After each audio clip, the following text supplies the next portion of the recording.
Bismillah. Assalamualaikum warahmatullahi wabarakatuh.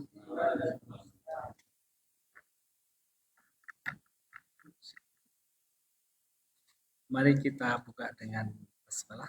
Bismillahirrahmanirrahim. Alhamdulillahi rabbil alamin. Asyhadu an la ilaha illallah wa asyhadu anna Muhammadar Rasulullah. Allahumma sholli ala nabiyyina Muhammadin wa ala alihi wa sahbihi wa tabi'in ajma'in. Amma ba'd. A'udzu billahi minasyaitonir rajim. Ya ayyuhalladzina amanu taqullaha haqqa tuqatih wa la tamutunna illa wa antum muslimun. Ibu bapak sekalian, jamaah salat maghrib isya yang insya Allah petang malam ini dirahmati Allah. Kali ini kita mengkaji hadis Arba'in nomor 37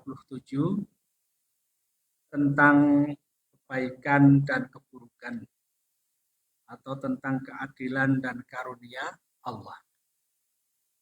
Langsung kita baca. Bismillahirrahmanirrahim. An Ibnu Abbas radhiyallahu anhuma an Rasulillah sallallahu alaihi wasallam bima yarwihi an rabbih tabaraka wa ta'ala qala innallaha katabal hasanati was sayyi'at summa bayyan faman hamma bihasanatin falam ya'malha katabahallahu indahu hasanatan kamilatan wa in habba biha fa'amilaha katabahallahu indahu asra hasanatin ila sab'i mi'atin dhifin ila ad'afin kasirah wa in hamma bi sayyi'atin falam ya'malha katabahallahu indahu hasanatan kamilatan wa in hamma biha fa'amilaha katabahallahu sayyi'atan wahidatan. Panjang ya hadisnya ya. Mari kita terjemahkan dalam bahasa Indonesia. Kita terjemahkan langsung dulu. Ibnu Abbas radhiyallahu an berkata, Rasulullah sallallahu alaihi wasallam bersabda bahwa Rasulullah meriwayatkan firman Allah, sesungguhnya Allah mencatat amal baik dan buruk. Kemudian Allah menjelaskan, barang siapa ingin melakukan kebaikan tapi belum melakukannya, maka Allah mencatatnya sebagai satu kebaikan sempurna atau penuh. Dan jika ia benar-benar melakukannya, maka Allah mencatatnya sebagai 10 kebaikan, bahkan hingga 700 kali lipat atau lebih. Sedangkan orang yang ingin melakukan keburukan tapi tidak melakukannya, maka Allah mencatatnya sebagai satu kebaikan penuh atau sempurna. Jika ia melakukan keburukan itu, maka Allah mencatatnya sebagai satu keburukan saja. Hadis riwayat Bukhari Muslim. Monggo kita kaji hadis ini. Ya, ini diriwayatkan oleh Ibnu Abbas. Jadi di sini dikatakan An Ibni Abbasin radhiyallahu anhuma. Di sini ada kata anhuma, itu berarti dua orang ya. Jadi yang didoakan diridhoi Allah itu adalah Ibnu Abbas, anaknya, dan sekaligus bapaknya. Anak dan bapaknya didoakan untuk diridhoi Allah. Jadi radhiyallahu anhuma, kepada keduanya, ayah dan anak. Nah, di sini Ibnu Abbas berkata, an Rasulillah sallallahu alaihi wasallam. Jadi hadis ini beliau mendengar dari Abbas, mendengar dari Rasulullah sallallahu alaihi wasallam bahwasanya Kanjeng Nabi sallallahu alaihi wasallam fima yarwihi an rabbih. Jadi Kanjeng Nabi menika itu meriwayatkan dari Rabbnya. Dan Rabbnya itu dari Allah berarti. Jadi biasanya hadis itu dari Nabi lalu diriwayatkan oleh para sahabat. Tapi hadis ini dari Allah diriwayatkan oleh Kanjeng Nabi sallallahu alaihi wasallam. Berarti ini adalah hadis qudsi. Hadis qudsi adalah hadis sebenarnya itu firman Allah tetapi redaksinya, kalimatnya itu yang menyusun Kanjeng Nabi Sallallahu Alaihi Wasallam. Jadi aslinya itu firman Allah. Mungkin firman Allah melalui mimpi beliau atau melalui malaikat Jibril, tapi kemudian disampaikan ke para sahabat sampai ke kita, kalimatnya itu uh, adalah dari Kanjeng Nabi Sallallahu Alaihi Wasallam. Jadi ini adalah hadis qudsi. Jadi hadis qudsi ya, berbeda dengan Al-Quran.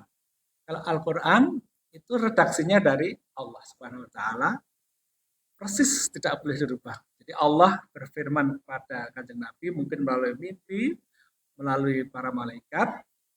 Allah berfirman misalnya qul huwallahu ahad, maka harus persis seperti ucapan firman Allah itu di Al-Quran. Itu redaksinya persis apa yang difirmankan Allah.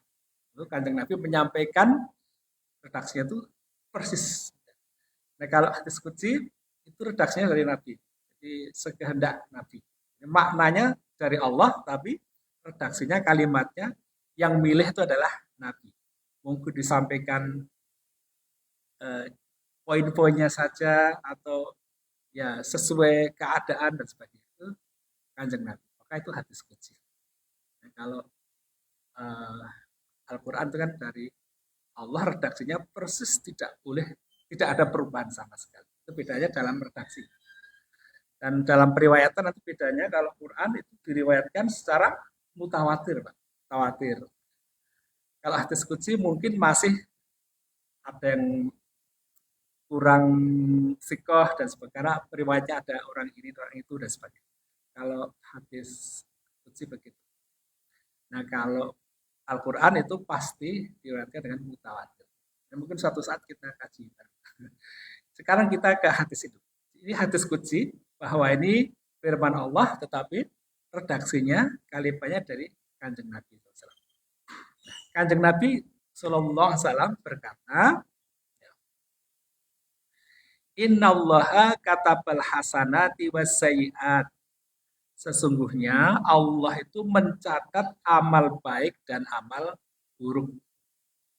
Tentu yang mencatat bukan Allah, yang mencatat adalah para malaikat atas perintah Allah. Nah, redaksinya berbunyi innallaha kataba. Allah itu sesungguhnya mencatat, maksudnya memerintahkan pada malaikat untuk mencatat apa? Al-hasanat wassayiat. Mencatat amal kebaikan dan keburukan.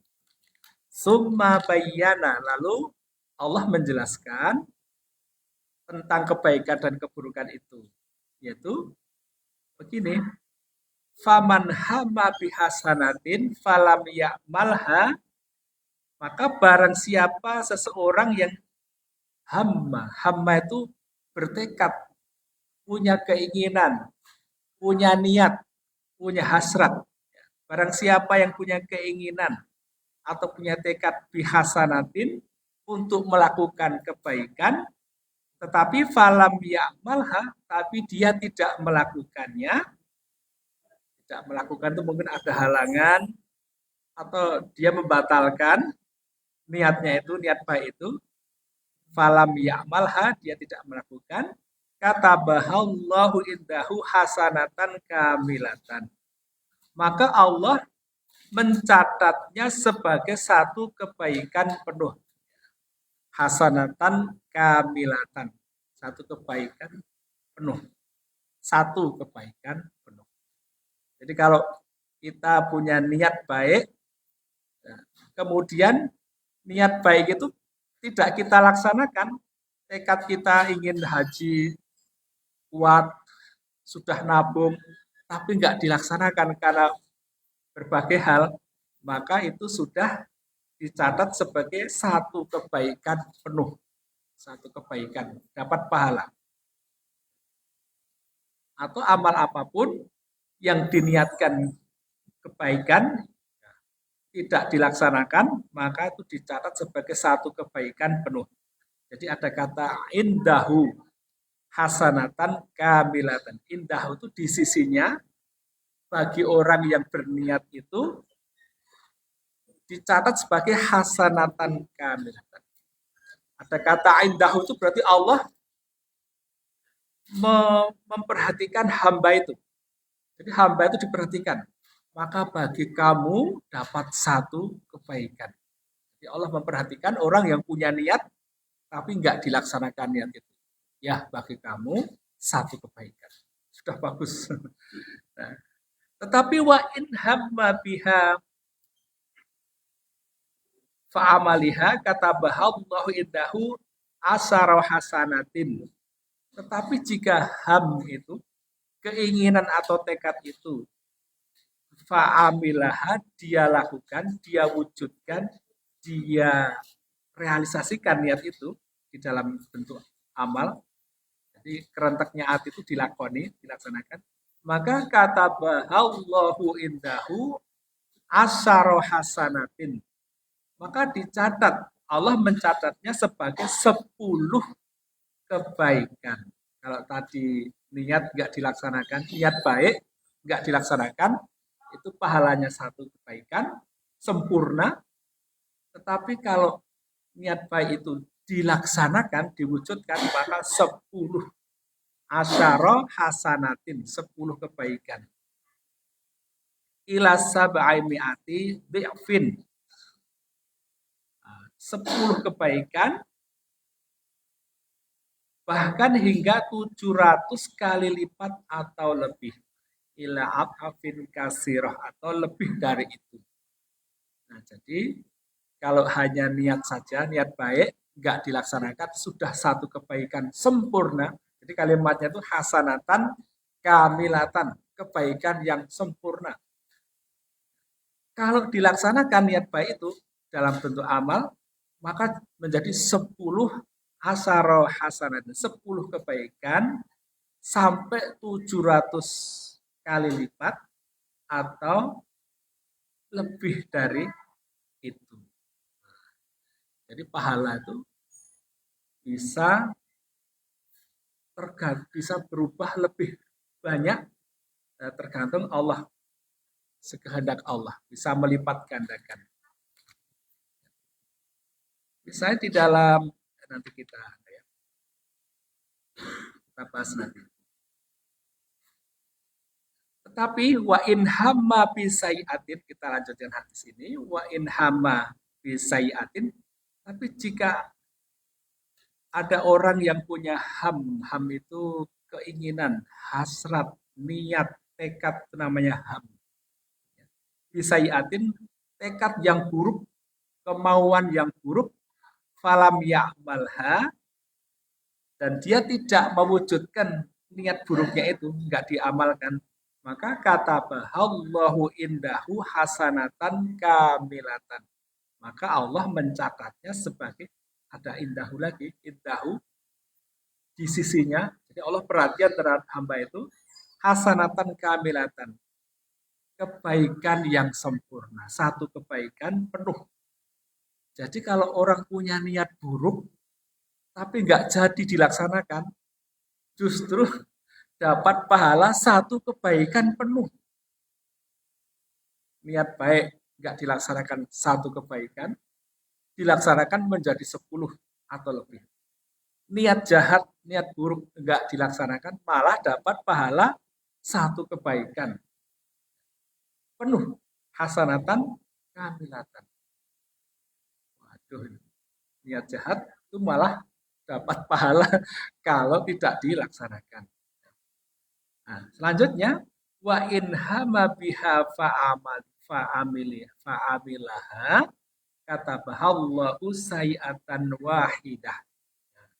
Tetapi jika dia melakukan keburukan itu, niat buruknya tadi kemudian diwujudkan dalam perbuatan, maka Allah mencatatnya sebagai satu keburukan saja. Jadi kata bahallahu, tidak pakai indahu. Kalau tadi yang pahala-pahala itu ada indahu, tapi yang enggak pakai, yang mengamalkan keburukan, tidak ada indahu. Kata bahallahu, maka Allah mencatatnya sebagai sayiatan wahidah, satu keburukan saja.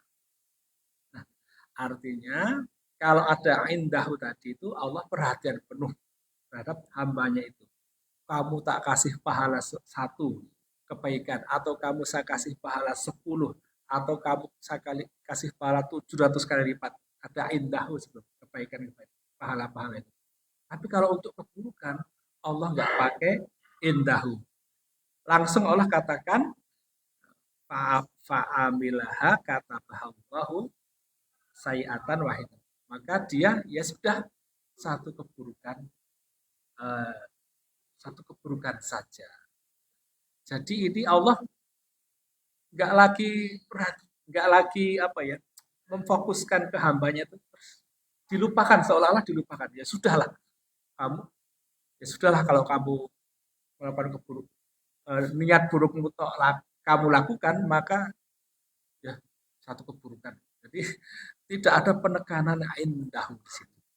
Di sisimu ada satu keburukan, tidak pakai itu, tapi ya dicatat sebagai satu keburukan saja. Jadi ini maha murahnya Allah. Allah nggak terlalu perhatian terhadap hamba yang ngamalkan niat jahatnya itu. Nah, masya Allah. Jadi itu ada satu kalimat yang ulama itu juga punya pembahasan khusus ini. Baik, dari hadis ini bisa kita ambil pelajaran bahwa perbuatan baik itu sudah ada jatah ganjarannya. Semua kebaikan yang dilakukan seorang mukmin, ia akan mendapatkan 10 kali lipat dari kebaikan tersebut. Ya. Karena ia tidak hanya sekedar keinginan ham saja, tapi sudah mewujudkan dalam bentuk amal yang nyata. Coba kita lihat dalam surat Al-An'am ayatnya 160.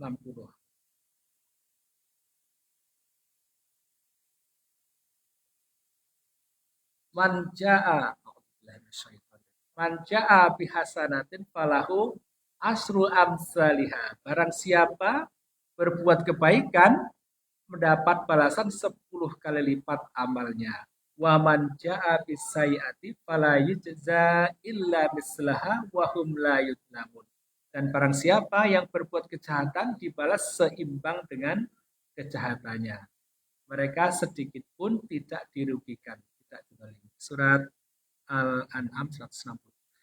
Jadi Bapak sekalian, kalau kita berbuat baik itu mendapat pahala 10. Kenapa 10?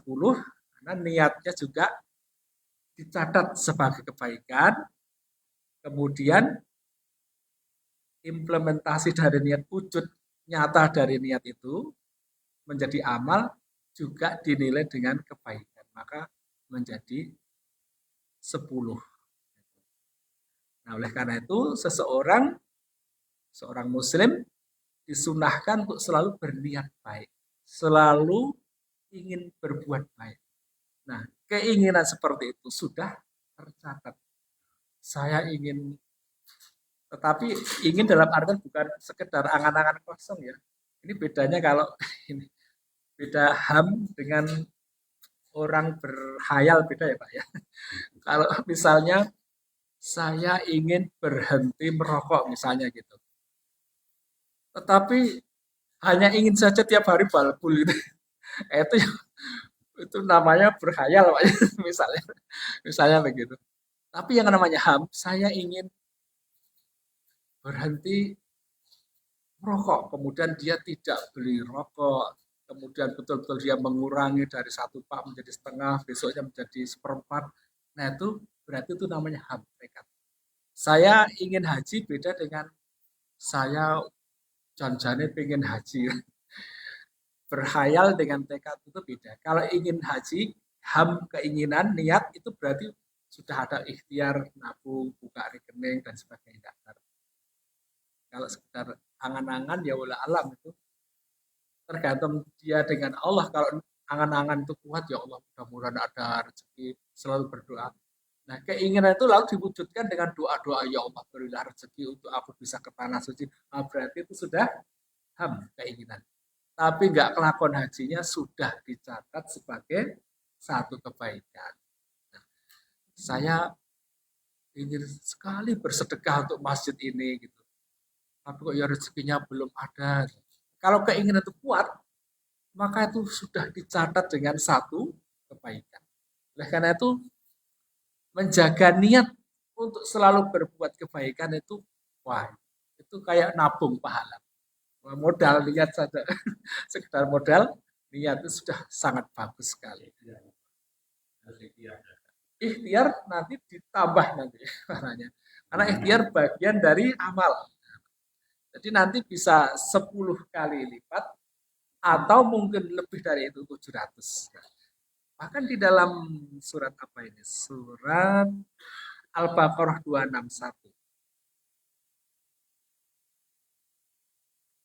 A'udzubillahi minasyaitonirrajim.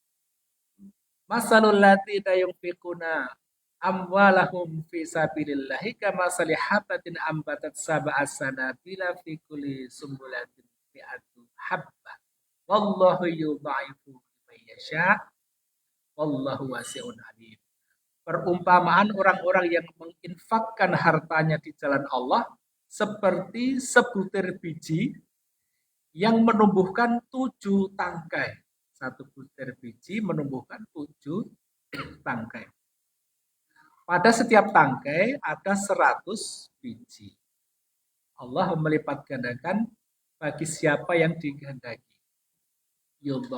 Yudha'ifu liman yasha. Maaf.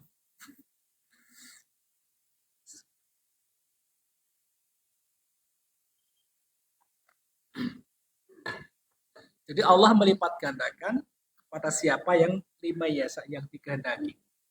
Wallahu wasi'un alim, dan Allah Maha luas lagi Maha mengetahui.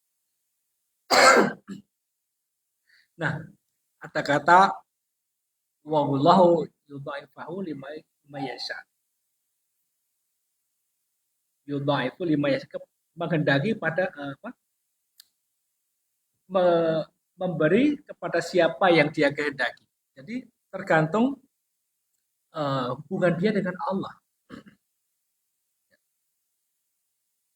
Jadi kalau kita menafkahkan bersedekah dengan harta, itu pahalanya bisa berbeda-beda.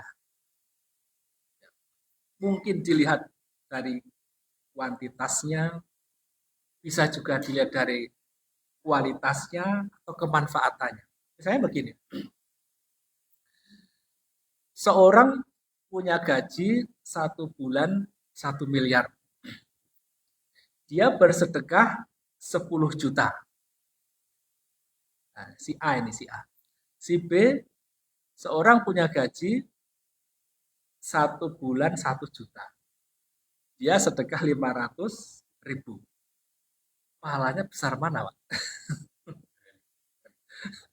Pahalanya besar mana? Ternyata kita nggak tahu mana yang besar, Pak. Kalau dilihat niatnya, tentu yang tahu niat adalah Allah. Niat keikhlasannya kita nggak akan tahu. Yang tahu Allah dengan orang yang sedekah. Allah bisa memberi pahala yang besar kepada si A karena niatnya, atau bisa jadi memberi pahala yang lebih besar kepada si B karena niatnya juga. Jadi kalau masalah niat, Allah yang tahu. Niat atau keikhlasannya. Tetapi orang yang punya gaji 1 miliar per bulan, sedekah 10 juta, ya, itu memang dia bisa dapat pahala lebih banyak dari si B yang gajinya 1 juta per bulan, sedekah 500 ribu. Walaupun bagi si B itu berat. Tetapi kalau dilihat dari kemanfaatannya, dengan 10 juta belikan Al-Quran, maka lebih banyak orang yang bisa mendapatkan kebaikan dari 10 juta itu. Berarti banyak berkahnya. Jadi orang kaya sedekah dengan niat itu bisa lebih menjangkau, lebih luas lagi. Barokahnya lebih luas. Sementara yang si B 500 ribu, ya berikan Quran paling lebih sedikit dari yang ada. Jadi bisa jadi Allah memberikan pahala yang lebih besar kepada orang yang kaya tadi, karena dilihat dari kemanfaatan dan kualitas. Atau bisa jadi Allah juga memberikan pahala yang lebih besar kepada si B yang 500.000 karena dia sudah berjuang habis-habisan. 500.000 kan sudah separuh dari gaji itu. Nah, bisa jadi. Maka ya, walau alam, tetap walau alam. Allah yang paling tahu ya, dari amal mana yang lebih banyak pahalanya. Karena itu, biarlah Allah yang menilai pahala itu. Tetaplah kita selalu berniat baik, walaupun nggak terlaksana, insya Allah itu akan ada hitung-hitungannya di hadapan Allah. Jadi dilipat gandakan suatu kebaikan lebih dari 10, itu dipengaruhi oleh kualitas keimanan, keikhlasan, dan kesesuaian amal tersebut. Nah, ini satu tentang kebaikan.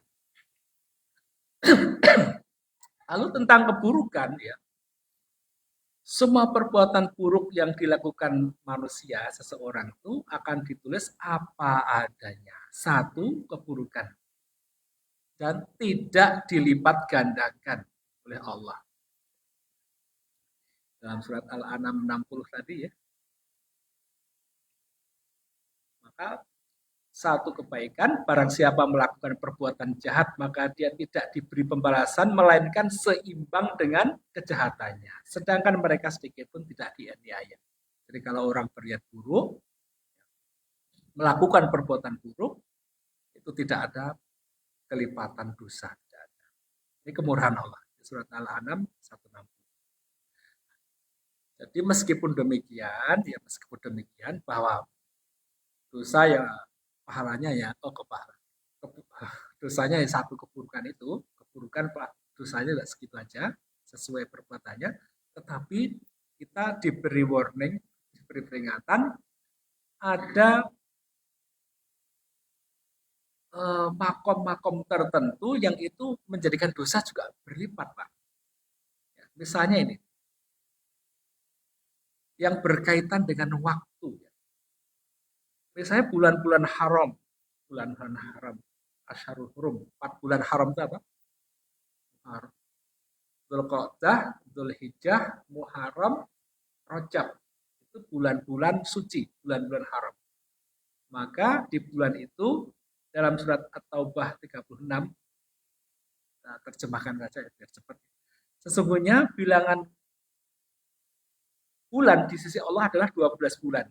Dalam ketetapan Allah, di waktu dia menciptakan langit dan bumi, di antaranya 4 bulan haram, Asyharul Hurum. Itulah ketetapan agama yang lurus, maka janganlah menganiaya diri dalam bulan yang 4 itu. Wala tuzlamu anfusahum fihin. Wala tuzlamu fihinna anfusahum. Janganlah kamu menganiaya diri sendiri di dalam 4 bulan itu. Nah, atau bah 36 menikah, ini ada satu peringatan supaya kita tidak berbuat dosa-dosa besar utamanya, karena nanti itu dicatat lebih gede dosanya dibanding bulan-bulan yang lain. Di bulan Muharram, bulan Suro, sebisa mungkin kita menghindari dosa-dosa.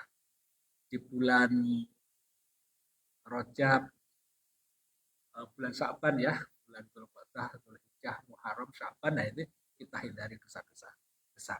Karena nanti akan dilipat gandakan oleh Allah.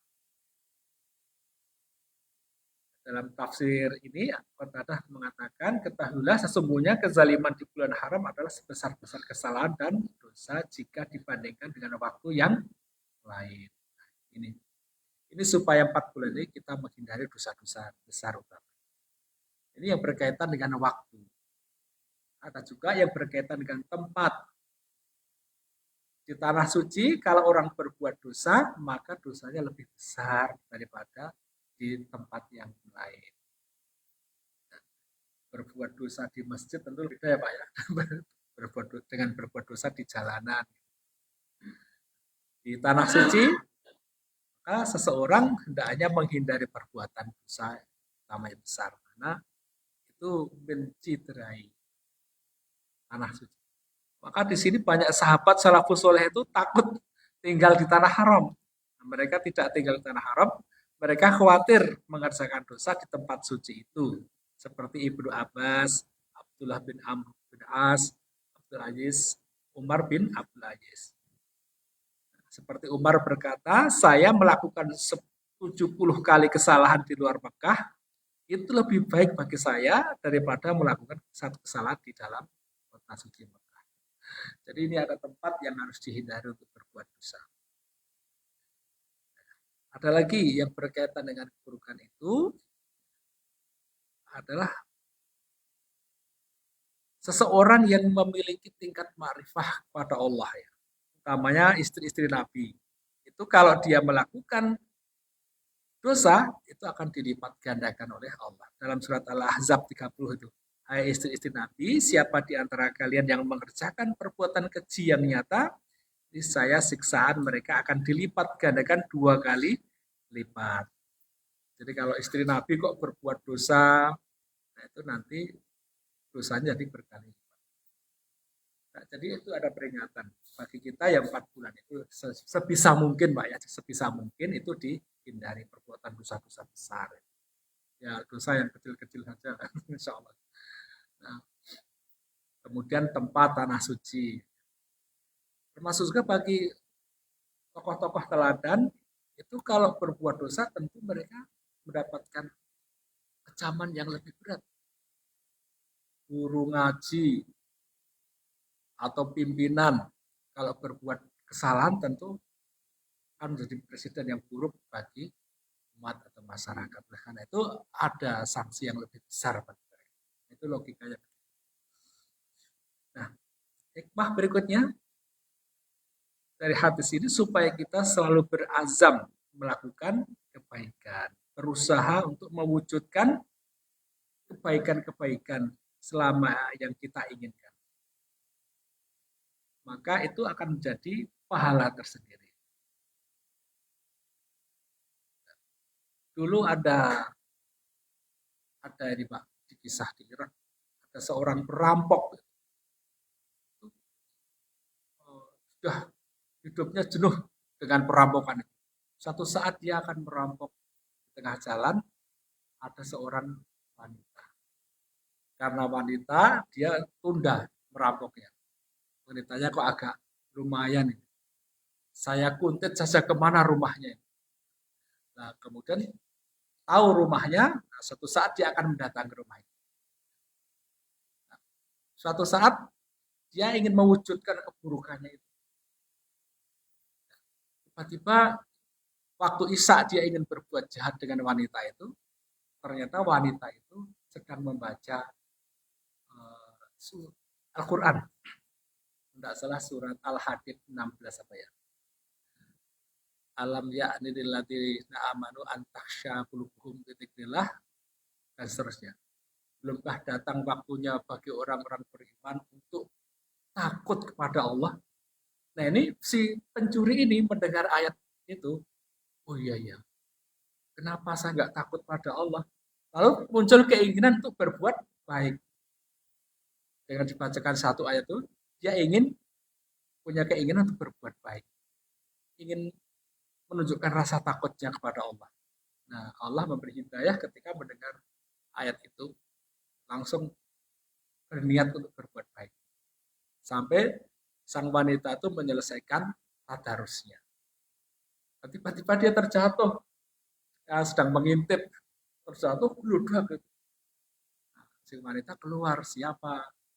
Saya. Ditanya ini itu dan seterusnya, mengaku bahwa awalnya saya ingin berbuat jahat pada Anda, tetapi saya mengurungkan niat jahatnya itu, dan saya ubah berniat untuk menjadi lebih baik lagi setelah mendengar surat yang kamu baca. Wanita tadi sudahlah, mudah-mudahan Allah menerima tobatmu, sekarang mengajilah kamu ke seorang ulama. Maka akhirnya penjahat tadi itu, perampok itu mencari ulama besar, belajar Islam, dan akhirnya menjadi seorang ulama. Beliau adalah Fudail bin Iyad. Fudail bin Iyad, seorang ulama Sufi. Jadi betapa pentingnya niat itu.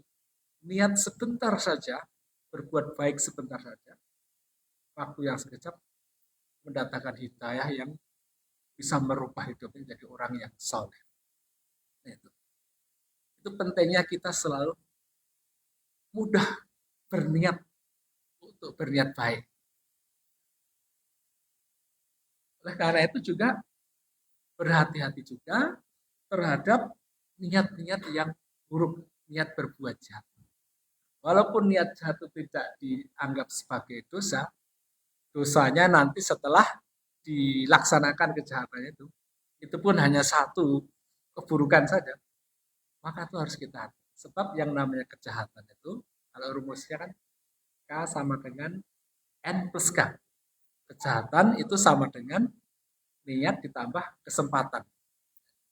Niat terus, maka suatu saat dia akan mengamalkan niatnya itu dengan satu faktor saja, yaitu kesempatan. Jadi kalau kita niat mencuri, besok niat lagi, besoknya dia lagi, maka suatu saat dia akan menjadi pencuri setelah ada satu variabel, yaitu yang namanya kesempatan. Jadi kalau kita berniat buruk, hati-hati. Nanti bertemu kesempatan, terwujudlah itu keburukan itu. Oleh karena itu juga dijaga. Maka jagalah hati, itu penting sekali. Jagalah hati. Hakim ya. Nah, oleh karena itu walaupun nanti dicatat sebagai satu keburukan. Nah, ini kemurahan Allah. Coba Bapak Ibu bayangkan. Kalau niat itu dicatat sebagai dosa, bagaimana coba? Kalau kita berniat, lalu niat itu dicatat oleh Allah, niat apa? Niat dosa, niat berbuat jahat, niat bermaksiat. Bayangkan kalau niat itu dicatat sebagai dosa, niat jahat dicatat sebagai dosa. Wah, maka kita nggak akan bisa masuk surga itu. Karena mungkin kita tuh mungkin sering berniat buruk dicatat lagi, berniat buruk catat lagi. Nah, maka kita akan penuh dengan catatan dosa yang nanti memberatkan timbangan di hari ya. Ya, alhamdulillah ini kemurahan Allah, keadilan Allah, bahwa niat dosa itu, niat berbuat dosa tidak dicatat sebagai satu keburukan, satu dosa. Kalau toh dilaksanakan itu satu keburukan saja. Tidak 10 kali lipat, apalagi sampai 700 kali lipat. Kecuali tadi itu, orang berbuat dosa di tempat yang dihormati di tanah suci. Berkelahi di masjid dengan di luar masjid kan beda ya. Di masjid itu kan memalukan sekali. Orang bertengkar di masjid itu lain. Makanya wajar kalau nanti dosanya lebih gede lagi. Tidak menghormati tempat. Berkelahi di bulan Ramadan. Itu kan juga gede dosanya nanti. Lebih gede daripada berkelahi di luar Ramadan misalnya. Dan seterusnya. Ustadz berkelahi kan lebih besar dosanya daripada yang bukan ustadz berkelahi. Beda. Makanya ustadz itu gawat juga ya. Nah, karena itu jaga hati, jaga niat supaya kita mendapat pahala. Bahkan kalau kita niat buruk, tidak dilaksanakan keburukan itu, dicatat sebagai satu kebaikan. Saya ingin mencuri. Tapi ada yang mengatakan, selama niatnya juga karena Allah, saya ingin mencuri. Tetapi malam itu, wah, saya khawatir, jangan-jangan nanti saya kena siksa kalau mencuri. Nggak jadi ah. Nah, berarti niat tadi diberi pahala. Justru niat buruk di cancel, nggak jadi. Itu malah jadi satu kebaikan. Kalau dilaksanakan satu keburukan saja, kalau ditinggalkan malah dapat pahala. Niat itu menjadi berpahala. Nah, karena itu jagalah itu.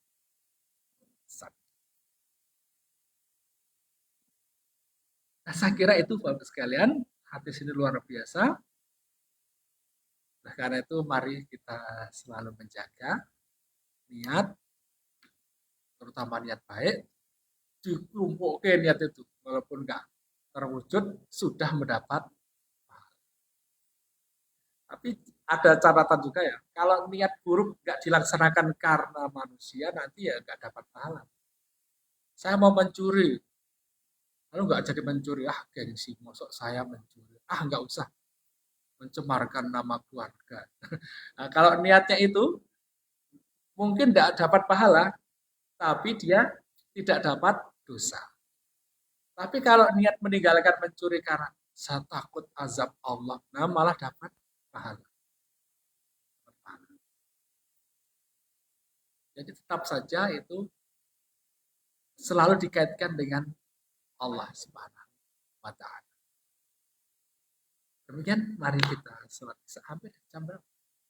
Masih? Pas ya? Pas ya. Gak ada yang bertanya, Bu, Pak? Ya? Saya selalu terlambat tahu-tahu tadi. Sekarang saya cut. Cekap ya, monggo kita tutup dengan kafaratul majelis. Subhanakallahumma hamdika asyhadu an la ilaha illa anta astaghfiruka. Alhamdulillahirabbil alamin. Assalamualaikum warahmatullahi wabarakatuh.